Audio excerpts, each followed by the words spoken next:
And last topic में आपको हमने ग्राफिकल रिप्रेजेंटेशन, उसके बाद ग्रेविटी के बारे में, मोशन अंडर ग्रेविटी के बारे में हमने आपको एक्सप्लेन किया। सारे इक्वेशंस को हमने कन्वर्ट कर दिया था ग्रेविटी के केस में, और उसमें दो केस को आपको हमने एक्सप्लेन किया था। एक जब हम लोग वर्टिकली अपवार्ड फेंकते हैं, एक दूसरा केस था जिसमें हम लोग डाउनवार्ड फेंकते हैं, वर्टिकली डाउनवार्ड फेंकते हैं। और एक केस में था, जो तीसरा केस भी आपको हमने बता दिया था, कि when a object thrown vertically upward from A top of A tower, अगर किसी सर्टेन हाइट पर से तब फेंका गया, तब वहां पर उस केस में उसका मैक्सिमम हाइट या उसका इनिशियल वेलोसिटी, फाइनल वेलोसिटी, ये सारी चीजें फाइंड करने के भी इक्वेशंस को हमने आपको बता दिया था कि कैसे आप फाइंड कर सकते हैं।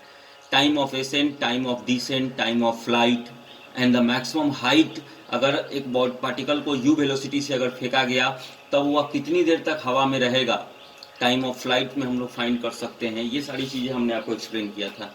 Now the next topic is circular motion.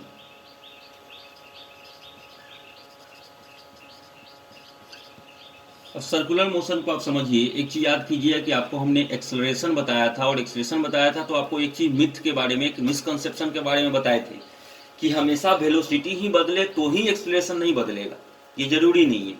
Acceleration चूंकि वेक्टर है, तो वेक्टर के साथ दो चीजें होती है, एक आपका मैग्नीट्यूड होता है और एक आपका डायरेक्शन होती है। तो जो मीथ है कि सिर्फ मैग्नीट्यूड बदल जाएगा 10 मीटर पर सेकेंड से तो 20 मीटर पर सेकेंड हो गया तो बॉडी एक्सेलरेट हुआ, सिर्फ यही नहीं, अगर पार्टिकल डायरेक्शन भी चेंज कर रहा है, मैग्नीट्यूड उसका सेम है और डायरेक्शन भी अगर बदल रहा है, तो वह बॉडी एक्सेलरेट या डी एक्सेलरेट हो रहा है। तो इस मीथ को, इस मिसकंसेप्शन को अगर आपको याद हो तो आप समझिए सर्कुलर मोशन को। सर्कुलर मोशन मेनली है क्या? अगर किसी सर्कुलर पथ पर कोई बॉडी मोशन कर रहा है तो उसको हम लोग सिंपली कहते हैं क्या? Circular motion. अगर कोई पार्टिकल है या बॉडी है जो किसी सर्कुलर पथ पर अगर मोशन कर रहा है तो उसको हम लोग कहेंगे सर्कुलर मोशन। तो आप सर्कल के बारे में क्या जानते हैं? सर्कल एक कलेक्शन ऑफ पॉइंट्स हैं, और उन सभी पॉइंट्स की जो दूरी होती है एक प्रॉपर सेंटर से सेम होती है, और उस कलेक्शन ऑफ पॉइंट्स को हम लोग कहते हैं सर्कल। सर्कल को अगर इस रूप में आप देखते हैं तो प्रत्येक सेम डिस्टेंस जो होते हैं, सेम डिस्टेंस और सेंटर के बीच की जो दूरी होती है उसको हम लोग रेडियस कहते हैं। दो रेडियस अगर आपस में कंबाइन होते हैं तो उसका डायमीटर होता है, और जो पूरी लाइंस को जब हम पॉइंट्स को कंबाइन करते हैं और तब जो लेंथ विड्रॉल होता है, लेंथ जो ड्रॉ होता है, उसको हम लोग सर्कमफ्रेंस कहते हैं। सर्कमफ्रेंस होता है 2 पाई आर। रेडियस को हम लोग आर से रिप्रेजेंट करते हैं, सो सर्कमफ्रेंस को सी से, C equal to 2 pi r. R को यहाँ से निकाल सकते हैं सी बाई 2 पाई। पाई मेनली होता क्या है? सर्कमफ्रेंस और डायमीटर का एक रेशियो है, जिसको पाई नामक साइंटिस्ट ने क्लासिफाई किया, डिफाइन किया। सो इसको हम 22/7 या 3.14 से रिप्रेजेंट करते हैं। एज यू नो 3.14 एक टर्मिनेटिंग डेसिमल है सर, बार बार रिपीटिंग डेसिमल है, जिसकी वजह से इसको हम लोग 3.14 तक लेते हैं, और 22/7 ये आपको पता है। तो सर्कल का एक तरीके से कलेक्शन ऑफ पॉइंट्स होते हैं, और उन कलेक्शन ऑफ पॉइंट्स में प्रत्येक पॉइंट की दूरी जो होती है वो सेंटर से इक्वल होता है। या यूं समझिए, अगर हम हेक्सागोनल एक बनाते हैं तो हेक्सागोनल अगर आप बना रहे हैं, और इससे पहले आप रेक्टेंगल या स्क्वायर को देख लीजिए आप, 1 2 3 4 5 6। अब रेक्टेंगल है तो इसमें 4 पॉइंट्स पर टर्निंग है, 1 2 4 पॉइंट है, और जब पार्टिकल को मूव करना शुरू करेगा इस पथ पर, तो वो 4 पॉइंट्स पर जो 4 वर्टिसेज होते हैं रेक्टेंगल के, उस 4 पॉइंट पर अपनी डायरेक्शन को क्या करेगा? बदल लेगा। सेम आ जाइए अब हेक्सागोनल में। सो हेक्सागोनल में 1 2 3 4 5 6 वर्टिसेज हैं, तो अगर कोई पार्टिकल मूव करना शुरू करेगा तो बार बार वो हर पॉइंट पर अपनी डायरेक्शन को बदलेगा, और 6 पॉइंट पर अपनी डायरेक्शन को चेंज करेगा। थोड़ा सा और इसे ले लेते हैं ऑक्टागोनल।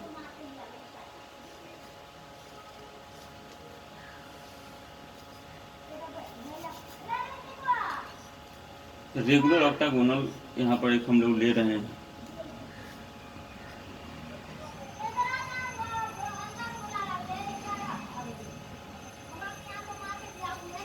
तो इसमें 1 2 3 4 5 6 7 8 पॉइंट पर कोई बॉडी अगर मूव करना शुरू करेगा तो 8 डिफरेंट पॉइंट पर अपनी डायरेक्शन को बदलेगा। और इसी ऑक्टागोनल को अब आप समझिए, कि इस फिगर को आप, तीन फिगर आपके सामने हैं, एक में रेक्टेंगल है, एक में आपका हेक्सागोनल है, एक में ऑक्टागोनल।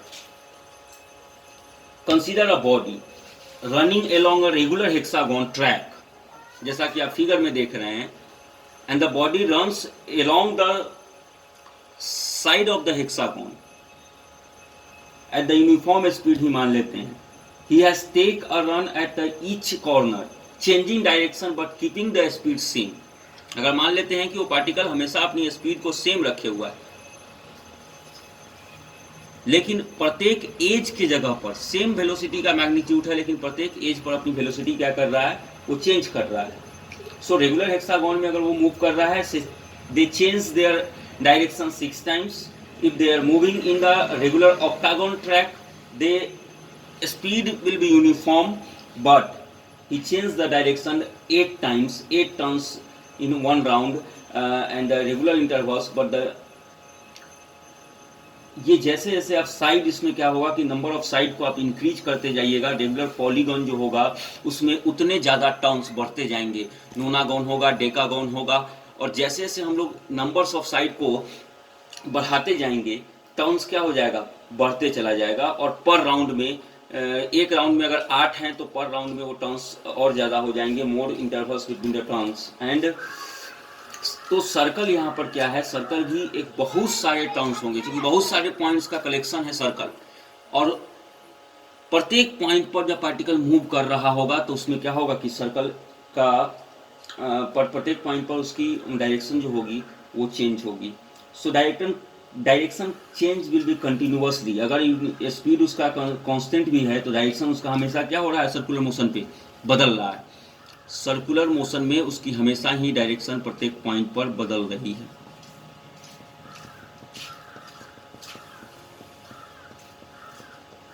सो अगर प्रत्येक डायरेक्शन बदल रहा है तो उसको हम यूनिफॉर्म सर्कुलर मोशन, फिलहाल यहाँ पर अनइनफॉर्म सर्कुलर मोशन कह सकते हैं, बिकॉज डायरेक्शन हमेशा चेंज हो रहा है। बट यूनिफॉर्म सर्कुलर मोशन के भी कुछ एग्जाम्पल्स हैं, और यूनिफॉर्म सर्कुलर मोशन में एग्जाम्पल है motion of moon around the earth and the motion of satellite around its planet, angular position और एंगुलर डिस्प्लेसमेंट। अब चलिए इससे रिलेटेड 3 चीज़ों को, तो आप सर्कुलर मोशन को समझ रहे होइएगा कि सर्कुलर मोशन में हमेशा डायरेक्शन क्या होगा, चेंज होगा, और डायरेक्शन चेंज होगा तो अनइनफॉर्म या नॉन इनफॉर्म सर्कुलर मोशन में ही पार्टिकल जनरली मूव करेगा, जब हम बात करेंगे सर्कुलर मोशन का। तब इसके आधार पर 3 बातें आती है। एक आता है एंगुलर पोजीशन, दूसरा है एंगुलर डिस्प्लेसमेंट,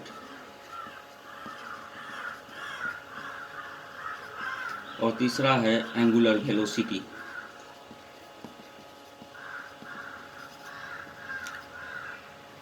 मान लेते हैं कि एक सर्कल है, इसकी सेंटर है O, पार्टिकल है यहाँ पर, इसको B मान लेते हैं।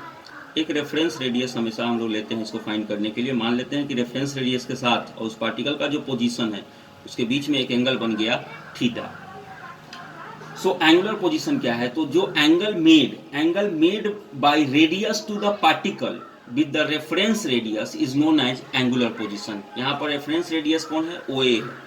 OA is a reference radius, और रेफरेंस रेडियस के साथ जो एंगल बन रहा है, angle made by the reference radius, that is theta. So यहाँ पर जो एंगल बन रहा है थीटा है, तो यहाँ का जो एंगुलर पोजीशन हो जाएगा वो क्या हो जाएगा, थीटा हो जाएगा। The angle made bye, angular position को डिस्प्लेसमेंट डिफाइन करने के लिए, the angle made by reference radius with the position of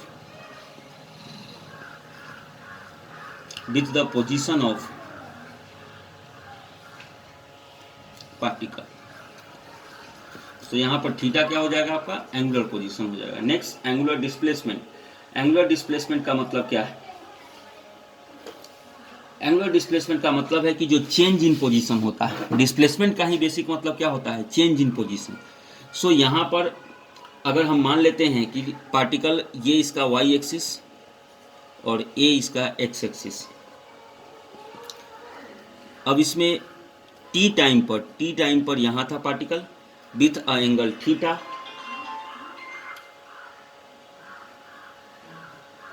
and theta 1, and दूसरे कंडीशन में T2 टाइम पर आ गया यहाँ, जिसको हम लोग कह रहे हैं थीटा 2।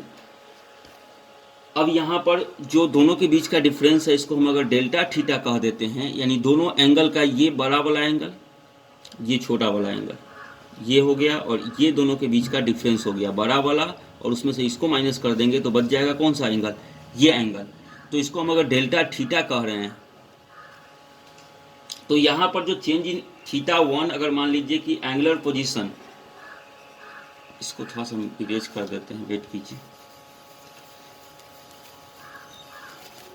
देखिए, अगर मान लेते हैं कि थीटा 1 एंगुलर पोजीशन था पार्टिकल का, एंगुलर पोजीशन ऑफ पार्टिकल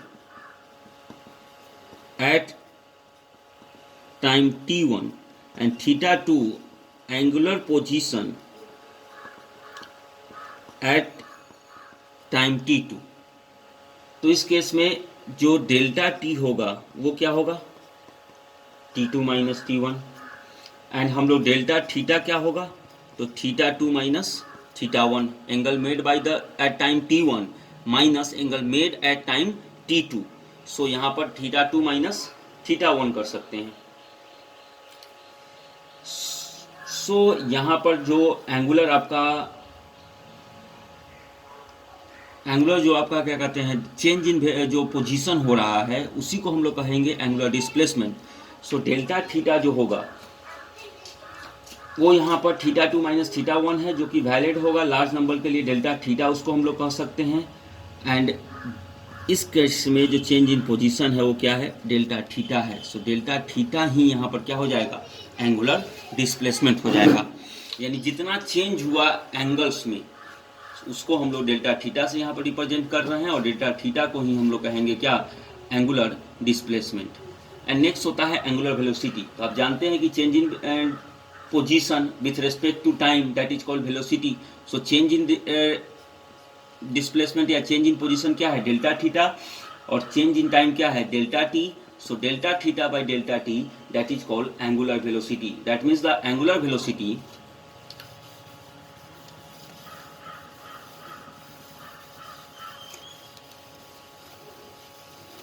देखिए, अगर हम एंगुलर वेलोसिटी को डिफाइन करें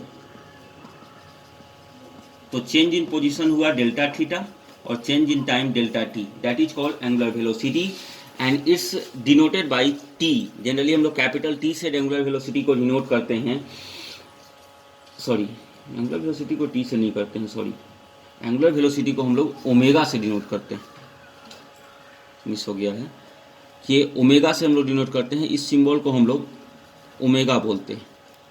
So angular velocity is represented by omega, and omega is equal to delta theta by delta t। अब चलिए, एंगुलर वेलोसिटी के बाद एंगुलर वेलोसिटी का यूनिट क्या हो सकता है, तो डेल्टा थीटा क्या है, चेंज इन एंगल है। तो एंगल का मेनली दो होता है, एक तो डिग्री होता है या एक रेडियन होता है, उसका ऐसा यूनिट। सो रेडियन बाय नीचे टाइम का क्या होता है, सेकेंड होता है, तो इसका ऐसा यूनिट क्या हो जाएगा, रेडियन पर सेकेंड। एंड एंगुलर वेलोसिटी का अगर ऐसा यूनिट हो गया, रेडियन पर सेकेंड। रेडियन जो है वो स्टैंडर्ड यूनिट है एंगल को मेजर करने का। एंड दूसरा हम लोग इसका यूनिट भी यूज कर सकते हैं, वो है रोटेशन पर मिनट। इसको हम लोग शॉर्ट में आरपीएम बोलते हैं, रोटेशन पर मिनट। दूसरा हम लोग रोटेशन पर सेकेंड भी कह सकते हैं, रोटेशन पर सेकेंड, इसको हम लोग कह सकते हैं शॉर्ट में क्या, आरपीएस। ये सब कुछ यूनिट होते हैं किसके, एंगुलर वेलोसिटी के, ओमेगा के। तो आशा करते हैं आप एंगुलर वेलोसिटी को समझ गए होइएगा। एंगुलर वेलोसिटी मतलब कि चेंज इन वेलोसिटी, जितना चेंज हो रहा है। वो फिगर को आपको हम एक बार फिर से बता देते हैं, वो फिगर देख लीजिए आप, जिसमें मान लेते हैं ये इसका सेंटर है, तो ये एक्स ये वाई, और मान लेते हैं टाइम t1 पर यहाँ था, टाइम t2 पर यहाँ आ गया। ये है थीटा 1 थीटा 2, ये है थीटा 1, और तो दोनों में बदलाव जो होगा ये सिर्फ कितना होगा, वो डेल्टा थीटा होगा। और जिसमें जो टाइम का डिफरेंस है वो t2 माइनस t1 है, जिसको हम लोग रिप्रेजेंट कर रहे हैं डेल्टा t से। सो चेंज इन वेलोसिटी यानी that is delta theta by delta t, that is called angular velocity. चलिए, एंगुलर वेलोसिटी के बाद कुछ टर्म्स हम लोग इंपॉर्टेंट टर्म्स होते हैं, उस टर्म्स को देख लेते हैं. Some term related to circular motion. पहला होता है टाइम पीरियड. आप जानते हैं टाइम पीरियड को, आप बेहतर टाइम पीरियड का मतलब आप बेहतर समझ रहे हैं. It is defined as time taken by a particle to complete one revolution on a circular path. किसी सर्कुलर पथ पर एक कंप्लीट रिवॉल्यूशन करने में जितना टाइम लगेगा, that time is said to be time interval. Time interval को इसमें हम लोग कैपिटल टी से डिनोट करेंगे. दूसरा है फ्रीक्वेंसी. फ्रीक्वेंसी के बारे में आपने क्लास 8 में साउंड चैप्टर में पढ़ा है. फ्रीक्वेंसी क्या होता है? साउंड में भी क्या था कि the number of revolution completed by a particle in 1 second, या number of vibration, number of जो वेव थे वो वेव जितने वाइब्रेशन, जितने ऑक्सीलेशन को कंप्लीट कर रहे थे, number of oscillation completed by a particle in 1 second, that is called frequency. So here is also the number of revolution completed by a particle in 1 second on a circular path, that is called frequency. Frequency को हम लोग denote करते हैं small f से भी denote करते हैं, और एक और सिंबल होता है म्यू. न्यू या म्यू, इस सिंबल को हम लोग पढ़ते हैं और इस सिंबल से भी हम लोग रिप्रेजेंट करते हैं. फ्रीक्वेंसी जो होता है वो टाइम इंटरवल का इन्वर्स होता है, और टाइम इंटरवल फ्रीक्वेंसी का इन्वर्स होता है. So time interval equal to 1/सेकेंड. फ्रीक्वेंसी का यूनिट हो जाएगा क्या? Second inverse. सेकेंड इनवर्स को एक और यूनिट से हम लोग रिप्रेजेंट करते हैं, हर्ट्ज. हर्ट्ज को रिप्रेजेंट करते हैं कैपिटल H स्मॉल z. हमेशा हर्ट्ज लिखने से पहले कैपिटल H और स्मॉल z ही लिखते हैं. सेकेंड इनवर्स को हर्ट्ज बोलेंगे, HERTZ, हर्ट्ज. सो फ्रीक्वेंसी को f से डिनोट अगर कर रहे हैं तो f इक्वल टू 1/t और t equal to 1/f. Frequency और टाइम इंटरवल एक दूसरे के हमेशा इन्वर्स होते हैं, और यही रिलेशन भी होता है टाइम इंटरवल और फ्रीक्वेंसी का. फ्रीक्वेंसी के कुछ हायर यूनिट्स भी होते हैं जिसमें किलो हर्ट्ज और मेगा हर्ट्ज कहते हैं.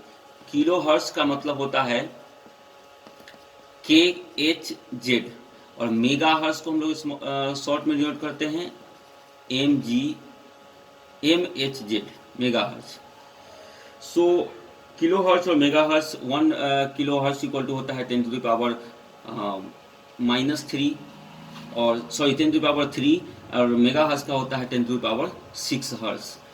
मेगा हर्ट्ज पे बहुत सारे वेव जो हैं वो रोटेट करते हैं. जैसे आपके जो रेडियो वेव्स होते हैं वो मेगा हर्ट्ज में ही होते हैं. 98.3 मेगा हर्ट्ज आप सुनते होंगे अगर रेडियो, तो उसमें भी बोला जाता है. तो मेगा हर्ट्ज की ही फ्रीक्वेंसी का रेडियो वेव्स आप तक ट्रांसमिट होकर आता है. चलिए, तो यहाँ पर हम लोग सर्कुलर मोशन का बात कर रहे हैं, और सर्कुलर मोशन में भी फ्रीक्वेंसी का वही मतलब है कि कोई सर्कुलर पथ पर कोई पार्टिकल 1 सेकेंड में जितने रिवॉल्यूशन कंप्लीट कर पा रहा है एक सर्कुलर ट्रैक पर, उसी को हम लोग कहेंगे क्या? फ्रीक्वेंसी. सो एक और रिलेशन है, तो relation between f frequency, omega and time interval. So omega equal to, omega का आपको यहाँ पर रिलेशन देखना है. t इक्वल टू 1 बाई क्या होता है? f होता है. सो यहाँ पर ओमेगा इक्वल टू क्या हो जाएगा? 2 पाई बाई t, एंड इसी 1/t को हम लोग कह सकते हैं f. So 2 pi by f. Change in velocity, omega मतलब वेलोसिटी है. सो टोटल जो डिस्प्लेसमेंट ट्रेवल किया that is 2 pi, and time taken is t. सो 2 पाई क्या हो जाएगा? 2 पाई f हो जाएगा. यहाँ पर इसको आप एक तरीके से वेक्टर की समझ होती तो ज़्यादा बेहतर था. चलिए फिर भी ठीक है, omega equal to 2 pi f हो जाएगा. यहाँ पर relation between omega, f and t. Acceleration और force in the uniform circular motion की अगर थोड़ा सा हम बात कर ले, लास्ट टॉपिक है ये. अगर एक सर्कुलर पथ है, इस पर एक पार्टिकल मूव करना शुरू किया, मान लेते हैं इसका यहाँ पर वेलोसिटी है vf. अब इस पार्टिकल का अगर हम लोग इनिशियल वेलोसिटी देखें, डेल्टा v यहाँ पर मान लेते हैं, जो चेंज इन टाइम हुआ है यहाँ पर इसका vi है, और ये इसका vf है. यानी कोई पार्टिकल आया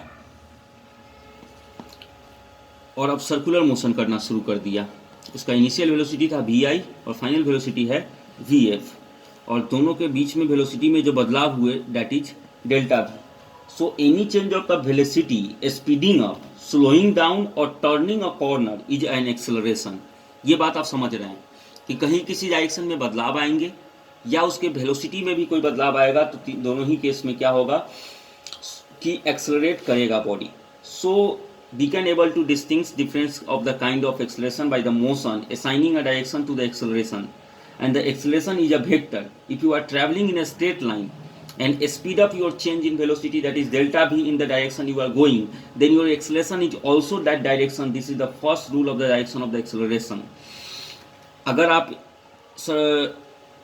हॉरिजॉन्टल मोशन कर रहे थे और एक स्ट्रेट पथ पर चल रहे थे, स्ट्रेट पथ पर आप इनिशियल वेलोसिटी के साथ थे, अब आपने यहाँ पर डायरेक्शन बदल दिया, सर्कुलर मोशन में आप आ गए, और सर्कुलर मोशन में अगर आप आ गए तो यहाँ भी चेंज इन वेलोसिटी हुआ, तो वह उसी दिशा में होगा जिस दिशा में सर्कुलर मोशन पर आप मूव कर रहे होइएगा. सो अनदर टर्म्स में इसको हम क्या कह सकते हैं कि the change in only in the acceleration is also that is depends upon the direction. और इसी को first rule of the direction of acceleration भी कहते हैं कि when acceleration is in the same direction as the velocity, the result is an increase in speed. अगर direction वही है जिस दिशा में चेंज इन वेलोसिटी हुआ, तो उसके स्पीड में क्या हो जाएगी, इंक्रीज हो जाएगी. Now suppose you don't change speed but are making a turn.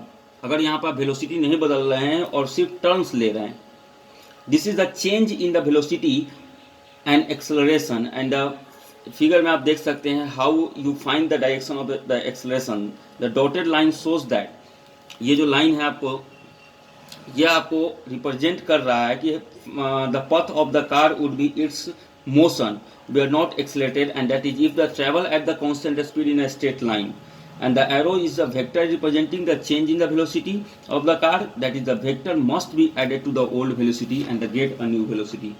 So if the circular motion of an object is uniform, the object will possess only centripetal acceleration. यानी अगर सर्कुलर मोशन होगा और वह motion में uniform motion होगा, तो एक centre की तरफ लग रहा एक्सेलरेशन होगा जिसको हम लोग सेंट्रीपिटल एक्सेलरेशन कहते हैं. सो सिर्फ इस केस में सेंट्रीपिटल एक्सेलरेशन को ही महसूस करेगा आपका सर्कुलर मोशन में जब यूनिफॉर्म सर्कुलर मोशन होगा. And if circular motion object is non uniform, the object will possess both centripetal and transverse acceleration. Centripetal यानी टुवार्ड्स द सेंटर, एंड एक ट्रांसवर्स जो उसकी स्पीड को इंक्रीज या डिक्रीज कर रहा है, ट्रांसवर्स एक्सेलरेशन. दोनों ही एक्सेलरेशन को वह महसूस करेगा और दोनों ही एक्सेलरेशन उस पर काम करेंगे. और यहीं से दो बातें निकल के आती है, एक सेंट्रीपिटल एक्सेलरेशन और एक सेंट्रीपिटल फोर्स. सो इसको हम रिमूव कर देते हैं. अब सेंट्रीपिटल एक्सेलरेशन क्या होता है, यानी अभी आपको हम बताएं कि वही वेलोसिटी, अगर direction of acceleration change in जो डायरेक्शन है वह उसी दिशा में है जिधर वेलोसिटी का बदलाव हुआ, देन उस केस में जो एक्सेलरेशन प्रोड्यूस होगा perpendicular to its velocity, and that acceleration is called centripetal acceleration. And centripetal acceleration को हम लोग रिप्रेजेंट करते हैं AC कह सकते हैं v²/r. और दूसरा होता है सेंट्रीपिटल फोर्स. अगर कोई मास ऑफ द मास का कोई बॉडी है जो किसी सर्कुलर पथ पर मूव कर रहा है, then it experience a force which direct towards the centre of the path and its magnitude give by. So इसको हम लोग कहते हैं सेंट्रीपिटल फोर्स. सेंटर की तरफ एक फोर्स एग्जर्ट होता है उस मास बॉडी पर, तो उस फोर्स को हम लोग कहते हैं directed towards the centre, that is called centripetal force. And centripetal force equal to mass into acceleration. So mass है यहाँ पर m और एक्सेलरेशन मान लेते हैं v²/r. सो सेंट्रीपिटल जो फोर्स होगा वो क्या हो जाएगा, mv²/r. सो इसको सेंट्रीपिटल फोर्स और v²/r को हम लोग कहेंगे क्या, सेंट्रीपिटल एक्सेलरेशन. सो ये था आपका सर्कुलर मोशन. कुछ इससे रिलेटेड क्वेश्चंस आपको सबमिट किए जाएंगे, आप उसको सॉल्व कीजिए. एंड एक वर्कशीट आपको सॉल्व दिया भी गया है, जो स्कैन कॉपी में आपको हमने दिया है, उस क्वेश्चन को जरूर बनाइए. सारे के सारे ऑब्जेक्टिव क्वेश्चंस हैं, उसको हम लोग चेक कर लेंगे, बहुत जल्द चेक कर लेंगे. Thank you, bye.